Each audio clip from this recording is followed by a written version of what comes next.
русского народа существует много интересных традиций и обычаев. Особенно интересные обычаи, связанные с детьми. Это такие, как появление первого зубика, первых шагов ребенка. Появление первых зубов у ребенка отмечали приготовлением особого угощения – тыждерна. Зубная каша. Обрядовая сторона заключалась в том, что свекровь брала горсть вареных кукурузных зерен И сыпала на голову ребенка. При этом она произносила речь. Пусть зубы твои вырастают так же дружно, как эта кукуруза. Затем каждому соседскому дому преподносили чашку с обрядовыми зернами. Соседские хозяйки благословляли ребенка, и чтобы не возвращать чашку пустой, наполняли ее рисом, фасолью и ячменем. По мнению карачаевских женщин, проведение указанного обычая способствовало безболезненному появлению зубов у ребенка. Торжества с приглашением гостей устраивали по случаю первого шага у ребенка – ал-атлам. Для этого выпекали круглую лепешку из кукурузной муки. В состав лепешки входит 7 ингредиентов.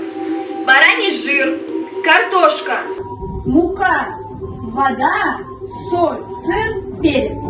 Малыш Витя, вкатившуюся вперед лепешку, старался догнать ее. При этом женщины хлопали в ладоши. Атла, бала, атла, окурла, атла,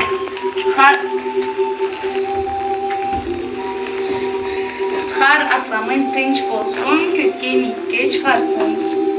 После проведения этой традиции хлеб должны были съесть все родственники.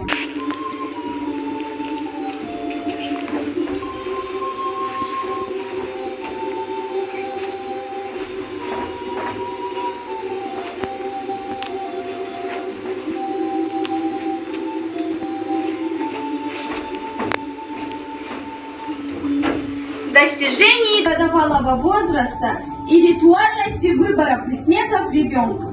Перед малышом раскладывали книгу, тетрадь, ручку, медицинские инструменты и многое другое. И наблюдали, какой же из них выберет ребенок.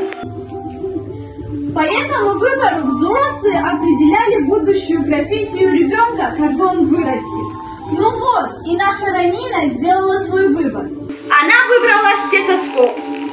И как вы все, наверное, поняли, думаю, в будущем она станет врачом. Таким образом мы сохраняем этническую специфику нашей народности. Дети всегда были главным богатством и гордостью наших семей. Все эти традиции мы обязательно передаем следующим поколениям.